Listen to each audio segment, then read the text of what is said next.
একবার একজন শক্তিশালী কাঠুরে এক কাঠ ব্যবসায়ীর কাছে চাকরি চেয়েছিল। কাঠ ব্যবসায়ী তাকে চাকরিটা দিয়ে দেয়। তার কাজ ছিল বন থেকে গাছ সংগ্রহ করে কারখানায় আনা।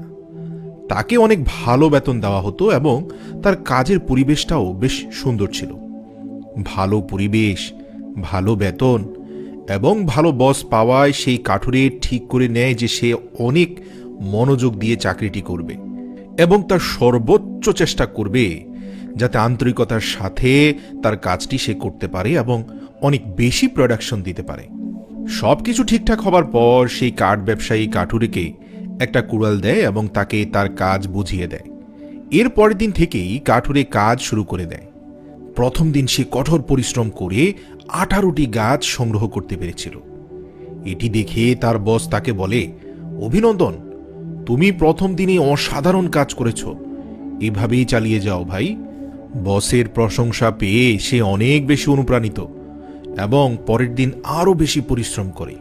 কিন্তু সে সেদিন 18টি না কিন্তু 15টি গাছ সংগ্রহ করতে পেরেছিল। ফলস্বরূপ তৃতীয় দিন সে আরও বেশি পরিশ্রম করে, কিন্তু সেদিন তার গাছ সংগ্রহ হয়েছে মাত্র 10টি। এইভাবে দিন যেতে থাকে আর তার শুধু অবনতি হতে থাকে। এসব নিয়ে সে অনেক হতাশাগ্রস্ত হয়ে পড়ে। একদিন সে তার বসের কাছে গিয়ে বলে, স্যার, কঠোর পরিশ্রম করেছি স্যার, নিশ্চয়ই আমার শক্তি হারিয়ে ফেলেছি। আগে আমি যতটা কাঠ কাটতে পারতাম এখন তার থেকে দ্বিগুণ পরিশ্রম করেও অর্ধেকটা কাটতে পারি না। আমি আগের চেয়েও অনেক বেশি পরিশ্রম করি, কিন্তু এমনটা কেন হচ্ছে বুঝতে পারছি না। সবকিছু শুনে বস কাঠুরেকে জিজ্ঞেস করল, তুমি শেষ কবে নিজের কুড়ালটি ধার দিয়েছিলে? প্রশ্ন শুনে কাঠুরে বলে, ধার? আমি ধার দেওয়ার সময় পাবো কোথায়? আমি তো সারাদিন বেশি গাছ কাটাতেই ব্যস্ত থাকি। আসলে আমাদের জীবনের সাথে এই গল্পের অনেক সাদৃশ্য রয়েছে। আমরা মাঝে মাঝে এত ব্যস্ত হয়ে পড়ি যে আমরা আমাদের সেই তথাকথিত কুড়াল ধার দেওয়ার জন্য সময় বের করতে পারি না। আসলে বর্তমান পৃথিবীতে আমরা সবাই অতীতের যে কোনো সময়ের চেয়ে বেশি ব্যস্ত এবং যে কোনো সময়ের চেয়ে বেশি অসুখী। কিন্তু এমনটা কেন হলো, কেউ কি একবারও ভেবে দেখেছেন? আপনাদের কি মনে হয় না আমরা সেই তথাকথিত কুড়াল ধার দিতে ভুলে গেছি বলেই আজ এমন পরিস্থিতির সৃষ্টি হয়েছে? আসলে বেশি বেশি কাজ আর পরিশ্রম করা দোষের কিছু না, তবে আমাদের কখনোই এত ব্যস্ত হওয়া উচিত না যে আমরা জীবনের সবচেয়ে গুরুত্বপূর্ণ কাজগুলোকেই সময়ের অভাবে অবহেলা করি।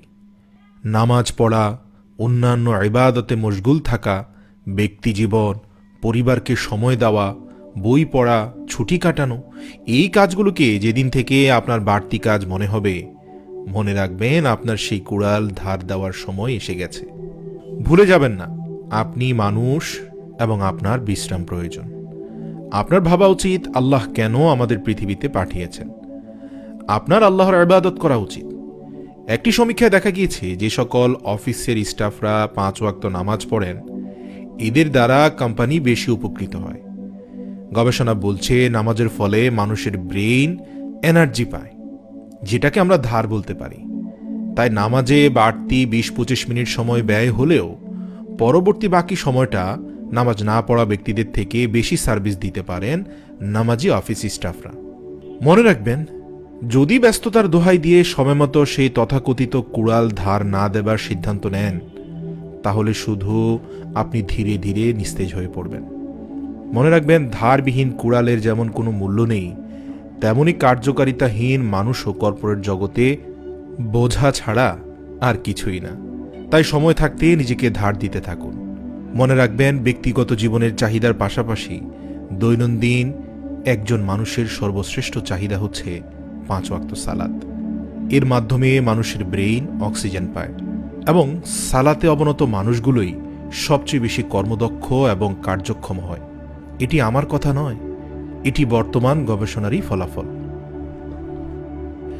মনে রাখবেন, আমরা শুধু গল্প শোনাচ্ছি না, আলোর পথ দেখাচ্ছি। আলোর পথের একটি ভিডিও শেয়ার করার মানে হচ্ছে আপনিও আলোর পথ দেখাচ্ছেন।